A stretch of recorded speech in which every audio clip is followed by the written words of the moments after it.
Hey, I'm Lisa Canning. I am a mom coach, speaker, and author, and in today's video, we are going to tackle the topic of can a mom have it all? So recently on my Instagram, and I'll put the specific link to the post in the description below, there was some discussion had, let me just say. Normally on my Instagram stories, I am all smiles, but let me tell you, in this particular story, I was basically the opposite. And it was an interesting thing because I didn't really expect to get as emotional or get as heavy as it did. But essentially what happened was I was just genuinely curious what people in my community did for childcare. And so I just posed a series of very innocuous questions like, do you send your kids to daycare? Do you have a nanny? Do you have a part-time babysitter, or do you have no childcare at all? And if you do not have childcare, why not? Essentially, and I'm just going to read it to you because I just think it's a bit helpful. Essentially, one particular question was really interesting, and it went something along the lines of this. Can a mom have it all? A prayer life, a healthy lifestyle, a good marriage, be present to her kids, kill it in her career or in whatever personal goals and dreams she has, manage a house and all that that entails, including cooking, cleaning, drop-offs, laundry, etc., without childcare. Is it only possible to have it all with childcare? Okay. This is what I told this mom via DM, and this is what I shared publicly on my Instagram. And I will scream this from the rooftops. I believe, in my experience, and this is my personal experience of 11 years of balancing family and babies and, kids breastfeeding and just a husband with mental illness. We juggle a lot over here in the Canning house. I do believe a mom can have it all, but she cannot do it all herself. I'm going to repeat that if you didn't hear me. I believe a mom can have it all, but she cannot do it all herself.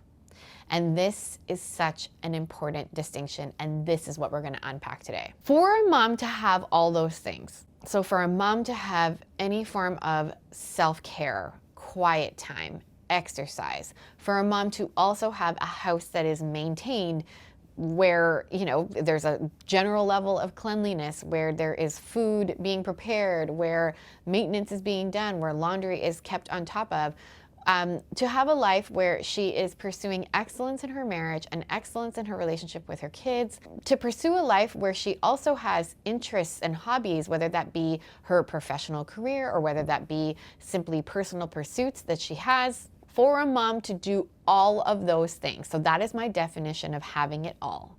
For a mom to do all of those things, and then of course throw other things in there like friendships and any other personal development type things, she has to delegate.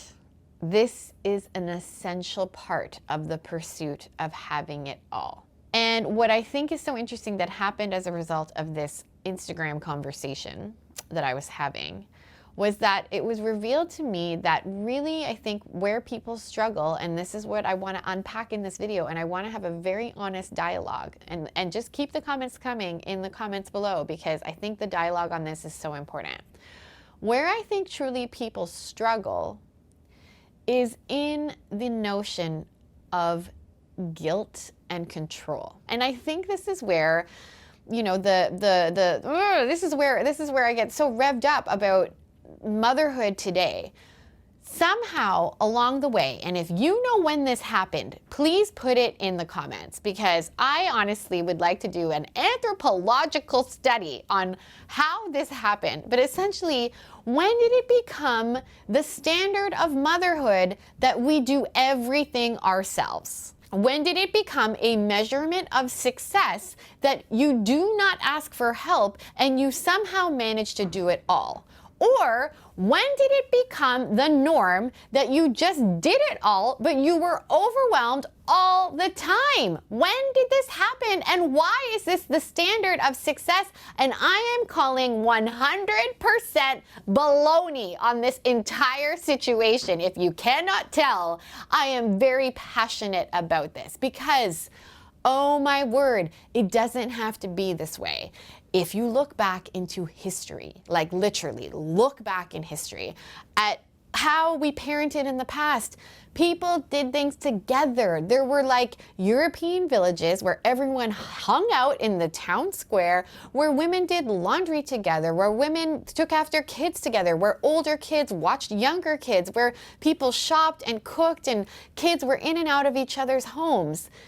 This is a vast contrast to how we live today, where in some instances, you're literally going to a concrete condo, not speaking to anybody in the elevator, and then going into your home with no community. Oh my word, I just don't believe that this is how motherhood should be. And if you agree with me, will you give me a big heck yes in the comments? Because I'm just calling baloney. I could use stronger words, but that's not in my vernacular to use stronger words, but I really could.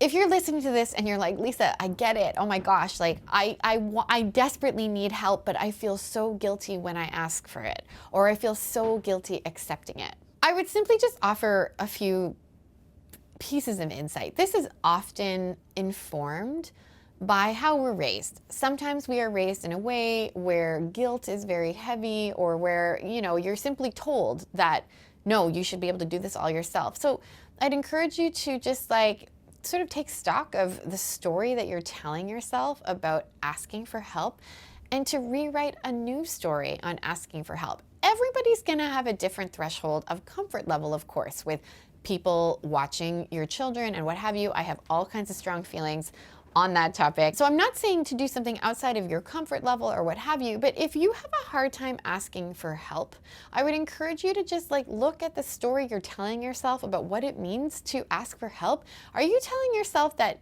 you're weak if you're asking for help? Are you telling yourself that somehow you should be able to do this all yourself and therefore it is wrong to ask for help? Are you telling yourself a story that, I don't know, my mom did it this way, so I have to do it this way? And I would encourage you to write your own story. It doesn't matter how you did things before, but from now on, you can do things a totally different way. So let's get practical and talk about ways that we can actually practically do this in principle. How can we adopt more of a mentality or of a philosophy of, let me help you and please help me? So number one is, I think that we have to actually practice this first. So be generous. When someone has a new baby, often people will do a meal train, for example, and where everybody will cook a different meal. Why do we reserve this for times when new babies come around? I'm not saying that it's not a great time to send a mom a new meal, but what if you kind of just did that sometimes, for fun on whim? If you're gonna make a big lasagna, why not put another one in the oven and make another one at the same time, and then even as a surprise, deliver it to a friend and say, hey, I wanted to make you dinner. I was already making one, so here you go. I have a group of friends in my community who all take turns with the bus stop. So the bus will drop about, I think, 10 or so kids to a central location, and the parents all take turns receiving the kids from the bus stop and entertaining them all at their home until 6 p.m. or until whenever parents get home from work. Here's another one that I would be interested actually to test out and see if this would work. But think of any habit you have regularly. So something like grocery shopping, or something like going to the library, or something like dropping off or picking up dry cleaning, those kinds of things. What if you knew you had a neighbor that did very similar things at sometimes the exact same spot, and you literally said, hey, I'm going to the library, can I return your library books for you? Or you said, hey, I'm doing a run to the dry cleaner, do you need anything picked up, or can I drop anything off to you? Or hey, I'm going grocery shopping, you want to give me a list? I'm already there. That one might be a bit more complicated, but you know what I'm saying? Could you offer, if you're already doing something, to save somebody else time? And here's the other thing. Could you also do all of this without even expecting anything in return? That's what I think is also interesting in this conversation, is this attitude of, let me just help you because I'm a fellow sister on the journey, and I know it's hard, and I want to have your back, and I hope you have mine. But you know what I'm saying? It's not necessarily an exchange type of thing. It's a philosophy. oh my gosh, like I could cry just talking about it. Imagine we all just gave generously, expecting nothing in return. First of all, let's talk about that. Imagine if that's just the way we lived, where we just gave generously. And I get it, everyone's gonna have different comfort levels, everyone's gonna have different ways that they would define what that looks like. But just imagine, like, we thought abundantly as opposed to like in scarcity about how we used our, like just how we offered of ourselves and our homes. I just think that, oh my gosh, we'd be so much more better off. The second practical strategy to make this philosophy, I guess, work and start to change a culture, if you will, in the pursuit of having it all and sharing the load and being okay asking for help is, of course, being okay asking for help. So I've already mentioned a few strategies like rewriting your own story. But I think even just the act of asking for help rather than, bottling the emotions or simply then just giving up on that task and saying it's futile, it's just, I'm meant to be overwhelmed forever, forget it. But literally the next time you actually need help, no matter how small, you actually ask for it.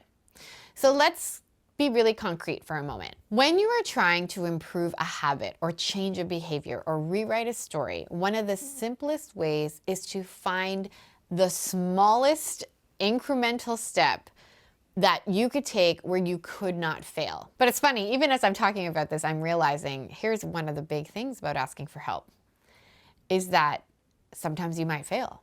Like sometimes you might ask somebody for help and they might say no. But I think we have to let go of control, and I think we have to have humility and be okay that if they, don't want to do it, that's their boundary or that's their, their prerogative, and they might have a really good reason to not help you. But then move on and find someone who can. Like maybe they're not the right person to ask, and that is 100% okay. It doesn't mean that you should give up on the pursuit of asking for help. Here's the thing that's so interesting that was coming up on my Instagram post is that oftentimes people really want to help. I was coaching a mom and she was just mentioning she was sort of newish to a city, and she was finding it hard to make friends.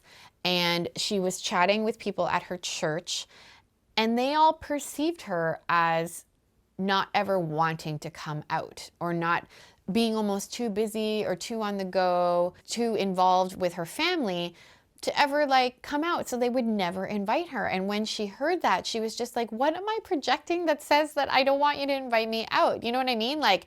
So rather than just assuming that people don't want to help, I think it requires a little bit of risk in order to be like, okay, you might say no to this, and please feel free to say no to this because we all have free will. But would you be willing to help me organize my kitchen pantry or organize my closet because you really seem to be really good at it? And for some people, this would bring them so much joy. I have a girlfriend, Dacia, who, oh my word, the joy it brings her to do this type of work is just wonderful. And of course, I think boundaries are important. So for example, when people ask me for interior design help, I do have a boundary where it is a service that I charge for, or in the past I used to charge for.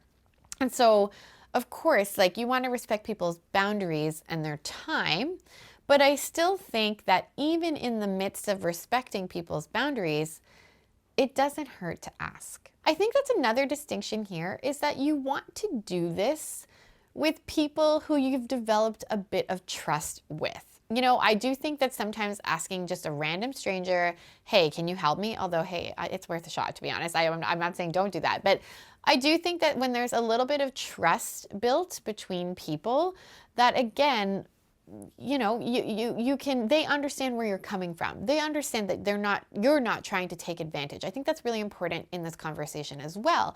I really just feel like everyone should give people the benefit of the doubt that nobody is trying to take advantage of them. And I think that we should be able to, again, be okay with being vulnerable. and be okay with the risk that does come with asking for help and somebody maybe saying no. But really, at the end of the day, what's the worst thing that can happen? You ask for help, someone says no. A lot of people want to help. You just move on to the next person and be okay with that fact. I really believe that this is the philosophy of life. This position of generosity and then trusting that it will come back to you, I believe is a philosophy that requires faith and abundance and trust that you're on a path that you're supposed to be on. The real thing I want to hit home here in this video is that I do not believe it is part of God's design of motherhood that we live in constant overwhelm all the time. Again, calling baloney on this. We cannot, it is not possible, number one, to have a healthy way of life being overwhelmed all the time. When you are overwhelmed, your cortisol in your body is spiking. Your hormones are not in a stable position. You emotionally eat. You might drink more. Like, many things happen when we are in a constant state of overwhelm. And my observation of motherhood today is that we almost celebrate the overwhelm, if I can use that word. We kind of just sort of throw our hands up. This is my observation, that people kind of just get well, this is just motherhood, so we better just suck it up together and be gentle on ourselves. These are all true things.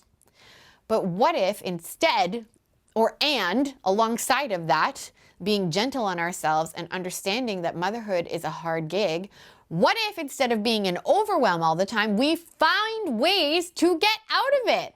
Okay, my friends, honestly, I get so revved up about this because I lived in overwhelm for so long. I lived in essentially perpetual, constant exhaustion where I am sure my adrenal glands were not operating, where I was overweight, and I've told the stories many times here where my marriage was crumbling, where I never saw my children, where things were so out of alignment. And it doesn't have to be this way. It just doesn't. And if you stay this way, it's a choice. Okay? I'm not trying to say when a death of a loved one is happening, or when there's other situations that are really beyond your control and you cannot change. I'm not saying those kinds of situations that it's a choice. I really do believe that sometimes you are handed things that are meant to make you stronger, and it is simply part of your journey. But I'm talking about things that are your choice, like how much you work, or what you choose to do after school with your kids, how many activities you're in, the state or how perfect you, or the level, the standard that you have for how ordered or decorated your house is, how food is prepared for you. And again, to hit this point home one more time, if you do it all or not, that is a choice. If you choose to do it all and you can do it and feel great, power to you. I have never been able to find that. I love James Clear's analogy here, the 4 burners, or he presents this theory. It's somebody else's theory, I can't remember, but the 4 burners, where career, health, marriage, and family, I think that's what he says, if you want to be successful, you can really only have 2 on. The other 2 have to be on the back burner. Think about that for a minute. Which one would you pick? I just know, to me, it's an important analogy to consider, but what I'm trying to say is I don't want to turn off any of the burners. I want to have a healthy family. I want to have a healthy career. I want to have a healthy lifestyle. And I want to have a good marriage. I could be mixing up what the burners are, but my point is that we've got to pick where we are most essential and most needed and give our energy to that. I got a whole program called Conquer Your Calendar. I'll link in a card the video for that one. If you are interested in really getting into this stuff and learning how to do this, and if you want my help, I'll put it right there. But we have to learn where we are most essential and where maybe we are not. And these are all choices. You have a choice Even in the most dire of situations, well, you might not be able to choose the situation, okay? You might not be able to choose when a loved one is dying. You might not be able to choose when a child is suffering from a chronic illness, but you can always choose your attitude. You can always choose how you are going to respond. Overwhelm in motherhood does not need to last forever. You've got to take stock, ask for help where you need it, and honestly say goodbye to constant overwhelm.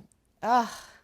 I realize this was a revved up one from me, but I just really do feel so passionate about this. And this is why I'm doing the work I'm doing, because I lived in it for far too long. I watched too many women around me live in it constantly, and it's just not necessary. There is so much available to us, especially in the Western, the North American world, where we have access to so many different ways to do things.